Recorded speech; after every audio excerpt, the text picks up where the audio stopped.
Hi, welcome back to our Pashupatinath tarot channel. ಯಾರಾದರೂ ಹೊಸದಾಗಿ subscribe ಮಾಡ್ಕೊತಾ ಇದ್ದೀರೋ ಅವ್ರಿಗೆಲ್ಲ ಹಾರ್ಟಿ ವೆಲ್ಕಮ್. ಯಾರು ಸಬ್ಸ್ಕ್ರೈಬ್ ಮಾಡ್ಕೊಂಡಿದ್ದೀರೋ ಅವ್ರಿಗೆಲ್ಲನೂ ಹಾರ್ಟ್ಲಿ ಧನ್ಯವಾದಗಳು. ಏನಕ್ಕೆ ಅಂತ ಅಂದರೆ ನಮ್ಮ ವಿಡಿಯೋ ಮುಂದಕ್ಕೆ ಹೋಗೋದಕ್ಕೆ ನಿಮ್ಮ ಒಂದು ಸಪೋರ್ಟೇ ಕಾರಣ. ನೀವು ಸಬ್ಸ್ಕ್ರೈಬಿಂದನೇ ನನ್ನ ವಿಡಿಯೋ ಅನ್ನೋದು ಮುಂದಕ್ಕೆ ಅನ್ನೋದು ಹೋಗ್ತಾ ಇದೆ. ಸೊ ನನಗೆ ಗೊತ್ತಿರೋ ಅಂಥ ಈ ಕಾರ್ಡ್ಸ್ ಎನರ್ಜಿನಿಂದ ನನಗೆ ಗೊತ್ತಿರೋ ಅಂಥ 4 ಮಾತು ಅನ್ನೋದು ನಾನು ನಿಮ್ಮ ಮುಂದೆ ತಂದಿಡೋದಕ್ಕೆ ಆ ಶಿವಯ್ಯನೇ ನನಗೆ ಹೆಲ್ಪ್ ಮಾಡ್ತಾ ಇದ್ದಾರೆ ಅಂತ ನಾನು ತುಂಬ ಗ್ರೇಟ್ಫುಲ್ಲಾಗೆ ಫೀಲ್ ಆಗ್ತಾ ಇರ್ತೀನಿ. ಸೊ ಯಾರಿಗೆ ರೆಸಿಗ್ನೇಟ್ ಆಗುತ್ತೋ ಅವರು ಮಾತ್ರನೇ ತಗೊಳ್ರಿ. ಎಲ್ಲ ಪಾಯಿಂಟ್ಸು ರೆಸಿಗ್ನೇಷನ್ ಅನ್ನೋದು ಆಗೋ ಚಾನ್ಸಸ್ ಇರಲ್ಲ. ಕೆಲವೊಬ್ಬರಿಗಂತೂ ಫುಲ್ ಆಗೋ ಚಾನ್ಸಸ್ ಇರುತ್ತೆ. ಪ್ರೆಷರಬುಲ್ಲಾಗಿ ನಂದೇ ಅಂತ ಮಾತ್ರ ಯಾರೂ ಕನ್ಸಿಡರ್ ವಿಡಿಯೋನ ದಯವಿಟ್ಟು ಮಾಡ್ಕೋಬೇಡಿ. ಏನಕ್ಕೆ ಅಂತ ಅಂದರೆ ನನಗೆ ಇಂಥ ಕೇಸಸ್ ಬಂದಿದೆ. ಏನಕ್ಕೆ ಅಂದರೆ ಅಕ್ಕ ನಂದೇ ಫುಲ್ಲಾಗಿ ವಿಡಿಯೋ ಅನ್ನೋದು ಥರ ಆಗ್ಬಿಡ್ತಾ ಇದೆ. ಕೆಲವೊಬ್ರು ಪಾಪ ಎಮೋಷ್ನಲ್ ಆಗಿನೂ ಫೀಲ್ ಆಗ್ತಾ ಇದ್ದಾರೆ. ಅಷ್ಟು ಎಮೋಷ್ನಲ್ ಫೀಲಿಂಗ್ಸ್ ಅನ್ನೋದು ಎಷ್ಟು ಮಾತ್ರನೂ ಕರೆಕ್ಟ್ ಅಲ್ಲ ಅಂತ ಹೇಳ್ಬೋದು. ಏನಕ್ಕೆ ಅಂತ ಅಂದರೆ ನಮಗೆ ನಾವು ಹೀಲ್ ಮಾಡ್ಕೊಳೋ ಕೆಪಾಸಿಟಿ ನಮ್ಮಲ್ಲಿ ನಮಗೆ ಇರಬೇಕೇ ಹೊತ್ತು ಕೆಳಗಡೆ ಬಿದ್ದಾಗ ನಿಮ್ಮನ್ನು ನೋಡೋ ಅಂತ ಅವರಾದರೆ ಅಯ್ಯೋ ಪಾಪ ಅಂತ ಬಂದು ಏನಾದರೂ ಹೆಲ್ಪ್ ಮಾಡ್ಬೋದು. ಇನ್ ಕೇಸ್ ನೋಡಿದಿಲ್ದಂಗೆ ಕೆಳಗಡೆ ಬಿದ್ದರೆ ಯಾರು ಎದ್ದೊಳ್ಬೇಕು? ನೀವೇ. ಅದಕ್ಕೋಸ್ಕರನೇ ಮನಸ್ಸಲ್ಲಿ ಇರೋ ಬಾಧೆನ ಪ್ರತಿಯೊಬ್ಬರಿಗೂ ಹಂಚ್ಕೊಳೋಕ್ಕೆ ಆಗಲ್ವಲ್ಲ. ಯಾರಂತೂ ನಮಗೆ ಕೆಲವೊಬ್ಬರು ತುಂಬ ಚೆನ್ನಾಗಿ ಗೊತ್ತು ಇಲ್ಲ ಅಂತ ಅಂದರೆ ಇವ್ರ ಹತ್ರ ನಾವು ಪ್ರಾಬ್ಲಮ್ ಅನ್ನೋದನ್ನ ಹಂಚ್ಕೊಳೋದ್ರಿಂದ ನಮಗೆ ಆ ಪ್ರಾಬ್ಲಮ್ ಸಾಲ್ವ್ ಆಗುತ್ತೆ ಅನ್ನೋ ಅವ್ರ ಹತ್ರನೇ ಹಂಚ್ಕೊಳೋದಕ್ಕಾಗುತ್ತೆ. ಎಲ್ಲರೂ ಆಚೆ ಕಾಣಿಸೋ ಅಂತ ಒಂದು ಮುಖ ನೋಡ್ತಾರೆ ಹೊತ್ತು ಒಳಗಡೆ ಇರುವಂತಹ ಬಾಧೆ ಅನ್ನೋದು ನೋಡೋದಕ್ಕೆ ಯಾರಿಗೂ ಆಗಲ್ಲ. ಅದಕ್ಕೋಸ್ಕರನೇ ಕೆಳಗಡೆ ಅಲ್ಲಿ ಪೇಯ್ನ್ ಅನ್ನೋದು ಏನಾದರೂ ಆಚೆಗೆ ಪೇಯ್ನ್ ಕಾಣಿಸಿದ್ರೆ ಅರೆ ನಿಮಗೆ ಫೇಸಲ್ಲಿ ಡಲ್ ಆಗಿದೆಯಾ ಅಂತ ಹಾಸ್ಪಿಟಲ್ ಬೇಕಂದರೆ ಕರ್ಕೊಂಡು ಹೋಗ್ತಾರೆ, ಟ್ಯಾಬ್ಲೆಟ್ಸ್ ಬೇಕಂದರೆ ತಂದು ಕೊಡ್ತಾರೆ. ಆದರೆ ಮನಸ್ಸಿಗೆ ಆಗೋ ಅಂತ ಬಾಧೆ ಗಾಯ ಏನಾದರೂ ಇದೆ ಅಂತ ಅಂದರೆ ಅದನ್ನು ಕಡಿಮೆ ಮಾಡ್ಕೋಬೇಕಾಗಿರೋದು ನೀವೇ ಅಂತ ನಾನು ತುಂಬ ಸಾರಿ ಹೇಳಿರ್ತೀನಿ. ಸೊ ಈ ಪೌರ್ಣಮಿ ಅಮಾವಾಸ್ಯೆ ಮೂಮೆಂಟಲ್ಲಿ ಕೆಲವೊಬ್ಬರು ಎನರ್ಜೀಸ್ ಅನ್ನೋದು ಲೋ ಮತ್ತು ಹೈ ಎನರ್ಜೀಸ್ ಆಗ್ತಾರೆ, ಕೆಲವೊಬ್ರು ಲೋ ಎನರ್ಜೀಸ್ ಆಗ್ತಾ ಇರ್ತಾರೆ. ಸೊ ಫ್ಲಕ್ಚುಯೇಟಿಂಗ್ ಅಲ್ಲಿನೂ ಇರುತ್ತೆ. ಸೊ ಅಂಥದ್ರಲ್ಲಿ ನೀವು ಲೋ ಎನರ್ಜೀಸ್ಗೆ ಹೋಗ್ದಂಗೆ ಸ್ವಲ್ಪ ದೇವ್ರ ರೂಮಲ್ಲಿರೋದು ಇಲ್ಲ ಔಟ್ಸೈಡ್ ಹೋಗ್ಬಿಟ್ಟು ಟೈಮ್ ಅನ್ನೋದನ್ನು ಸ್ಪೆಂಡ್ ಮಾಡೋದು, ಈ ಥರ ನಿಮ್ಮ ಮೈಂಡ್ ಸೆಟ್ ಅನ್ನೋದನ್ನು ನೀವು ಚೇಂಜ್ ಮಾಡ್ಕೊಳ್ರಿ ಅಂತ ಹೇಳ್ತಾ ಇದ್ದೀವಿ. ಓಕೆನಾ? ಸೊ ಇಲ್ಲಿ ಯಾರು ನೆಗೆಟಿವ್ ಆಗಿ ಥಿಂಕ್ ಮಾಡೋದಕ್ಕೆ ಆಗಬೇಡಿ. ಅಕ್ಕ ವಿಡಿಯೋದಲ್ಲಿ ಹಿಂಗೆ ಹೇಳಿದ್ದಾರೆ ನನಗೂ ಹಂಗಾಗುತ್ತೇನೋ, ಲೋಯರ್ಜಿಗೆ ನಾನು ಹೋಗ್ತೀನೇನೋ ಅಂತ ದಯವಿಟ್ಟು ಅನ್ಕೋಬೇಡಿ. ಅದಕ್ಕೋಸ್ಕರನೇ ನಾನು ತುಂಬ ಸಾರಿ ಹೇಳ್ತಾ ಇರ್ತೀನಿ, ನಿಮಗೆ ಒಂದು ಸಾರಿ ಕೆಲವೊಬ್ರು ತುಂಬ ಡೌಟ್ಸ್ ಅನ್ನೋದಿದೆ ಅಂತ ಅವ್ರಿಗೆ ಪ್ರತಿಯೊಂದು ಕಾಮೆಂಟ್ ಬಾಕ್ಸಲ್ಲಿ ನಾನು ನೋಡ್ತಾ ಇದ್ದೀನಿ. ಅಕ್ಕ ಪ್ಲೀಸ್ ನನ್ನ ಹುಡುಗಿ ಬರ್ತಾರ, ನಮ್ಮ ಹುಡುಗ ಬರ್ತಾರ, ನಾವು ಹಸ್ಬೆಂಡ್ ವೈಫ್ ಈ ಥರ ಆಗಿದೆ ರಿಲೇಷನ್ಶಿಪ್ಪಲ್ಲಿ ಪಾಪ ಈಗೂ ಕಲಿಸ್ತಾನೆ ಇರ್ತಾರೆ. ಅವೆಲ್ಲನೂ ಯೂಟ್ಯೂಬ್ ಕಾಮೆಂಟ್ ಬಾಕ್ಸಲ್ಲಿ ಬರೋದ್ರಿಂದ ನಾನು ಎಂಥ ರಿಪ್ಲೈ ಕೊಡೋದಕ್ಕೆ ಆಗಲ್ಲ. ಡಿಸ್ಕ್ರಿಪ್ಷನ್ ಬಾಕ್ಸಲ್ಲಿ ನನ್ನ ನಂಬರ್ ಅನ್ನೋದು ಮೆನ್ಷನ್ ಮಾಡಿದ್ದೀನಿ. ಸೊ ಫುಲ್ ರೀಡಿಂಗ್ ತಗೋಬೇಕು ಅಂತ ಅಂದರೆ 555 ರೂಪೀಸೇ ಆಗುತ್ತೆ. ಸೊ ನಾನಂತೂ ತುಂಬ ಸಾರಿ ಹೇಳ್ತೀನಿ, ಇದು ನಿಮ್ಮ ಲೈಫ್ಗೋಸ್ಕರ ನೀವು ಸ್ಪೆಂಡ್ ಮಾಡ್ಕೊಳೋ ಅಂತ ಅಮೌಂಟು 555. ಬಟ್ ಇಲ್ಲಿ ಯಾರಂತೂ ಪಾಸಿಟಿವ್ ವೈಬ್ರೇಟ್ಗೆ ಕನ್ವರ್ಟ್ ಆಗಿಬಿಡ್ತಾರೋ ಅಂತ ಅವರಿಗೆ 555 ರೂಪೀಸ್ ಅನ್ನೋದು ದೊಡ್ಡದಂತೂ ಖಂಡಿತ ಅಲ್ಲ. ಯಾಕೆ ಗೊತ್ತಾ? ಒಂದು ಶಾಪ್ ಹೋಗಿ ಇಲ್ಲ ಅಂತಂದರೆ ಒಂದು ಹೋಟೆಲ್ಗೆ ಹೋದರೆ 600 ರೂಪೀಸ್ ಆಗೋಗುತ್ತೆ ಒಂದು ಸಾರಿ ಬಿಲ್, 500-600 ಅರೌಂಡು. ಸೊ ಇಲ್ಲಿ ನಿಮ್ಮ ಲೈಫ್ನ ನೀವು ಟರ್ನ್ ಮಾಡ್ಕೊಳೋ ಪರ್ಪಸ್ಗೆ ಒಂದು ಸಾರಿ ಕ್ಲಾರಿಟಿ ತಗೊಳೋದ್ರಿಂದ ಏನಾದರೂ ಪ್ರಾಬ್ಲಮ್ ಅನ್ನೋದು ಆಯಿತಾ ಯೋಚನೆ ಮಾಡ್ಕೊಳ್ರಿಮ್ಮ. ನಾನು ಹೇಳೋ ಪಾಯಿಂಟು ಅದಕ್ಕೆ ಹೇಳೋದು. ಅದನ್ನಲ್ಲಿನೂ ಬಾರ್ಗೇನ್ ಅಕ್ಕ ಅಂತ ಅಂದರೆ ನಾನು ಎಷ್ಟಂತ ಬಾರ್ಗೇನ್ ಮಾಡ್ಕೊಳೋದಕ್ಕೆ ಆಗುತ್ತೆ ಹೇಳ್ರಿ. ಅದರ್ಸ್ನ ಕಂಪೇರ್ ಮಾಡಿದ್ರೆ ಟೈಮ್ ಲಿಮಿಟು 1 ಅವರ್ ಅಂದರೆ ಕೆಲವೊಬ್ಬರು ನನ್ನ ಹತ್ರ ರೀಡಿಂಗ್ ತಗೊಂಡಿರೋ ಪ್ರತಿಯೊಬ್ಬರಿಗೆ ಗೊತ್ತಿರುತ್ತೆ 1 ಅವರ್ ಅಂದರೆ 1 ಅವರ್ 15 ಮಿನಿಟ್ಸ್ ಆಗ್ತಾ ಇದೆ, 1.5 ಅವರೂ ಆಗ್ತಾ ಇದೆ. ಆದರೂ ನಾನು ಯಾರಿಗೂ ಏನೂ ಮಾತಾಡೋಕ್ಕೆ ಹೋಗ್ತಾ ಇಲ್ಲ. ಏನಕ್ಕೆ ಅಂತ ಅಂದರೆ ಅವರಲ್ಲಿ ಇರೋ ಬಾಧೆಯನ್ನು ಯಾರ ಹತ್ರ ಹೇಳ್ಕೊತಾರೆ? ಒಂದು ಪೇಷಂಟ್ಸ್ಗೆ ಪ್ರಾಬ್ಲಮ್ ಅನ್ನೋದು ಬಂದಿದೆ ಅಂತ ಅಂದರೆ ಅದು ಹೇಳ್ಕೋಬೇಕಾಗಿರೋದು ಡಾಕ್ಟರ್ ಹತ್ರನೇ. ಸೊ ನಾವು ಟ್ಯಾರೋಸಿನಿಂದ ನಮಗೆ ಕಾರ್ಡ್ಸ್ ಎನರ್ಜಿ ಇದು ಆಚೆಗೆ ಕಾಣಿಸೋ ಅಂತ ಎನರ್ಜಿ ಅಲ್ಲ. ಮನಸ್ಸಲ್ಲಿ ಏನಿರುತ್ತೋ ಫೀಲಿಂಗ್ ಅನ್ನೋದು ಆ ಫೀಲಿಂಗ್ನ ಎಕ್ಸ್ಪ್ರೆಸ್ ಮಾಡೋ ಅಂತ ಎನರ್ಜಿ ಆಗಿರೋದಕ್ಕೆ ಟ್ಯಾರೋಸಲ್ಲಿ ಅದಕ್ಕೆ ನಮಗೆ ಅಷ್ಟು ಇಂಪಾರ್ಟೆನ್ಸ್ ಅನ್ನೋದು ಕೊಟ್ಟು ಕೆಲವೊಬ್ಬರಂತೂ 15 ಡೇಸ್ ಮನ್ಸೂ ಮಾಡಿಬಿಟ್ಟು ಹೀಲಿಂಗ್ ಮಾಡ್ಕೊತ ಲೈಫ್ ಅನ್ನೋದು ಚೇಂಜ್ ಮಾಡ್ಕೊಂಡಿರೋರು ಇದ್ದಾರೆ. ನನ್ನ ಹತ್ರನೇ ಪಾಪ ಕೆಲವೊಬ್ಬರಂತೂ ಒಂದು 4 ಟೈಮ್ಸು 5 ಟೈಮ್ಸು 6 ಟೈಮ್ಸೂ ತಗೊಂಡಿರೋರು ಇದ್ದಾರೆ. ತುಂಬ ಸಾರಿ ಪಾಪ ಅವರು ಬೇಡ ಈ ಲೈಫ್ ಬೇಡ ಬಿಟ್ಬಿಡ್ಬೇಕು, ಇವತ್ತು ಚೇಂಜ್ ಆಗುತ್ತೆ, ಈ ಅಮಾವಾಸ್ಯೆಗೆ ಚೇಂಜ್ ಆಗ್ತೀನಿ, ನೆಕ್ಸ್ಟ್ ಪೌರ್ಣಮಿ, ನೆಕ್ಸ್ಟ್ ಅಮಾವಾಸ್ಯೆ, ಈ ಥರ ಅಂತ ಎಷ್ಟು ಸಾರಿ ಅಂತ ಅಂದರೆ ನಾವು ಪ್ರಾಬ್ಲಮ್ಸ್ನ ಎಷ್ಟು ಫಾಸ್ಟಾಗಿ ನಾವು ಲೋ ಲೆವೆಲ್ಗೆ ಕಲಿಸಿ ನಾವು ಹೀಲಿಂಗ್ ಆಗ್ತೀವೋ ಆಗ ಬಿಗ್ ಪ್ರಾಬ್ಲಮೂ ಸಮೇತ ಸ್ಮಾಲ್ ಪ್ರಾಬ್ಲಮಾಗಿ ಕಾಣಿಸ್ತಾ ಇರುತ್ತೆ. ಅಷ್ಟುವರೆಗೂ ತಪ್ಪೋದಿಲ್ಲ ಅಮ್ಮ. ನಾನು ಫ್ರೀ ಅಂತ ಮಾಡಿ ಅಂತಂದರೆ ಅದಕ್ಕೆ ಅಲ್ವಾ ನಾನು ತುಂಬ ಅಮೌಂಟ್ ಅನ್ನೋದನ್ನು ಕಡಿಮೆ ಇಟ್ಬಿಟ್ಟಿದ್ದೀನಿ. ಜಸ್ಟ್ ನೀವೇ ಥಿಂಕ್ ಮಾಡಿ, ಒಂದು ಕಡೆ ಒಂದು ಸಾರಿ ಒಂದು ರೌಂಡ್ ಬ್ಯಾಂಗ್ಳೂರಲ್ಲೇ ಆಗಲಿ ಒಂದು ರೌಂಡ್ ಅನ್ನೋದು ಹೋಗ್ಬಿಟ್ಟು ಬಂದಿದ್ದೀರಾ ಅಂತ ಅಂದರೆ ಅರೌಂಡ್ 1000 ರೂಪೀಸ್ವರೆಗೂ ಖರ್ಚಾಗೋ ಚಾನ್ಸಸ್ಸು ಇದೆ ತುಂಬ ಜನರಿಗಂತೂ. ಸೊ ಇಲ್ಲಿ ನಿಮ್ಮ ಲೈಫ್ಗೋಸ್ಕರ ನೀವು ಟರ್ನ್ ಮಾಡ್ಕೋಬೇಕಾಗಿರುವ ಅಂತ ಪಾಯಿಂಟ್ ಅಂತ ನಾನು ಹೇಳ್ತಾ ಇದ್ದೀನಿ. ಅದು ಪ್ರೆಷರಬುಲ್ಲಾಗಿ ಯಾರೂ ತಗೋಬೇಡಿ, ಅದು ನಿಮ್ಮ ಚಾಯ್ಸ್ ಮಾತ್ರನೇ, ಓಕೆನಾ. ಅದೂ ಯಾರು ತಗೋಬೇಕು ರೀಡಿಂಗ್ ಅನ್ಕೊತಾರೋ ಅಂತ ಅವರು ಫೋನ್ನಲ್ಲಿ ನನ್ನ ಫೋನ್ಪೇ ನಂಬರು ಇದೇ ಆಗಿರೋದಕ್ಕೆ. ಸೊ ನೀವು ಕಂಪಲ್ಸರಿ ರಿಸಿಪ್ಟ್ ಶೇರ್ ಮಾಡಿದ್ರೆ ಮಾತ್ರನೇ ನಾನು ರೀಡಿಂಗ್ ಅನ್ನೋದು ಕೊಡೋದಕ್ಕೆ ಆಗುತ್ತೆ. ದಯವಿಟ್ಟು ಯಾರೂ ಫ್ರೀಯಾಗಿ ಕೇಳ್ತಾ ಇರಬೇಡಿ. ನಾನು ತುಂಬ ಸರಿ ತುಂಬ ಎಕ್ಸಾಂಪಲ್ಸ್ ಅನ್ನೋದು ಹೇಳಿದ್ದೀನಿ. ಸೊ ಅದರಿಂದ ನಮ್ಮನ್ನು ಅರ್ಥ ಮಾಡ್ಕೊಳ್ರಿ ಅಂತಲೇ ಹೇಳ್ತೀನಿ. ನಾನು ತುಂಬಾ ಅಮೌಂಟ್ ಅನ್ನೋದು ಇಟ್ಟಿಲ್ಲ. ತುಂಬ ಸಾರಿ ತುಂಬ ಜನರು ಕಾಲ್ ಮಾಡಿದ್ದಾರೆ, ಎಲ್ಲ ಕೇಳ್ಕೊಂಡಿದ್ದಾರೆ. ಆದ್ರೂ ಮತ್ತೆ ನಮಗೆ ಫೋನ್ಪೇ ಮಾಡಬೇಕು ಅಂತ ಅಂದರೆ ಅವ್ರಿಗೆ ಮನಸ್ಸೇ ಬರಲ್ಲ. ಅಲ್ಲ, ಚಿಕ್ಕ ಚಿಕ್ಕ ವಿಷಯಗಳಲ್ಲೇ ಅಲ್ವಾ ನಂಬಿಕೆ ಅನ್ನೋದು ಬರೋದು. ನಮ್ಮ ಪರ್ಸನ್ ಬಗ್ಗೆ ಅಂತ ನಾನು ಜೆನ್ಯೂನ್ ಅಕ್ಕ, ನಾನು ಕರೆಕ್ಟ್ ಅಕ್ಕ, ನಾನು ಹಂಗಕ್ಕ, ನಾನು ಹಿಂಗಕ್ಕ ಅಂತ ಮಾತುಗಳು ಹೇಳ್ತೀರಾ. ರಿಯಲಿ ಈಗ ಕರೆಕ್ಟೇ ಎಲ್ಲ ಕಾರ್ಡ್ಸ್ ಎನರ್ಜಿನಿಂದ ನೋಡಿಬಿಟ್ಟು ಅಯ್ಯೋ ಮತ್ತೆ ಪೇ ಮಾಡ್ತಾರೇನೋ ಅನ್ನೋ ಒಂದು ಇದಕ್ಕೆ ಇದ್ದರೆ ಮತ್ತೆ ಅವ್ರಿಗೆ ನಾನೇ ಮೆಸೇಜ್ ಮಾಡಿದ್ರು ಸಮೇತ ಇಷ್ಟವರೆಗೂ ಕೆಲವೊಬ್ಬರು ಪೇನೇ ಮಾಡಿಲ್ಲ ಅಂತ ಅವ್ರ ಬಗ್ಗೆ ನಾನು ಏನಂತ ಹೇಳಬೇಕು? ಅವ್ರನ್ನ ಹೈಲೈಟ್ ಮಾಡಿ ನಾನು ನೇಮ್ಸ್ನ ಹೈಲೈಟ್ ಮಾಡಿ ಹೇಳೋದಕ್ಕಾಗುತ್ತಾ? ಯಾರು ಪೇ ಮಾಡಿಲ್ಲ ಅವ್ರಿಗೆ ಗೊತ್ತಲ್ವ ನನ್ನ ಬಗ್ಗೆ. ಅಯ್ಯೋ ಅವ್ರ ಹತ್ರ ತಗೊಂಡಿದ್ದೀವಿ, ನಾವು ಪೇ ಮಾಡಿಲ್ಲ ಅನ್ನೋದು. ಸೊ ಅವ್ರಿಗೆ ಬಿಟ್ಟಾಗ್ತಾ ಇದ್ದೀನಿ ಅಷ್ಟೇ. ನೆಕ್ಸ್ಟ್ ಅನ್ನೋದು ಕಾಲ್ ಬಂದಾಗ ನಾನು ಡೈರೆಕ್ಟಾಗಿ ಮಾತಾಡ್ತೀನಿ. ನಾನು ಅಯ್ಯೋ ಪಾಪ ಅನ್ನೋದು ಕೆಲವೊಂದು ಸಾರಿ ಕೆಲವೊಬ್ಬರಿಂದನೇ ನಾವು ಚೇಂಜ್ ಆಗಬೇಕಾಗಿರೋ ಸಿಚುವೇಶನ್ ಆ ಜನರೇ ನಮ್ಗೆ ತಂದು ಕೊಟ್ಟಾಗ ನಾವೇನು ಮಾಡೋದಕ್ಕಾಗುತ್ತಮ್ಮ? ಅದಕ್ಕೆ ಸತ್ಯಕ್ಕೆ ಕಾಲ ಇಲ್ಲ ಅಂತ ಹೇಳ್ತಾರಲ್ಲ. ನಾನು ಅಯ್ಯೋ ಪಾಪ ಅಂತ ಫ್ರೀ ಸರ್ವಿಸ್ ತುಂಬ ಸಾರಿ ಕೆಲವೊಬ್ರಿಗಂತೂ ಮಾಡಿಬಿಟ್ಟೆ. ಅಟ್ಲೀಸ್ಟ್ ಈಗ ಏನಕ್ಕ ಅಂತ ಅನ್ನೋನು ಹೈ ಪೊಸಿಷನಲ್ಲೇ ಇದ್ದಾರೆ, ಆದರೂ ಸಮೇತ ಕೆಲವೊಬ್ರು ಕೊಡ್ತಾ ಇಲ್ವಲ್ಲ.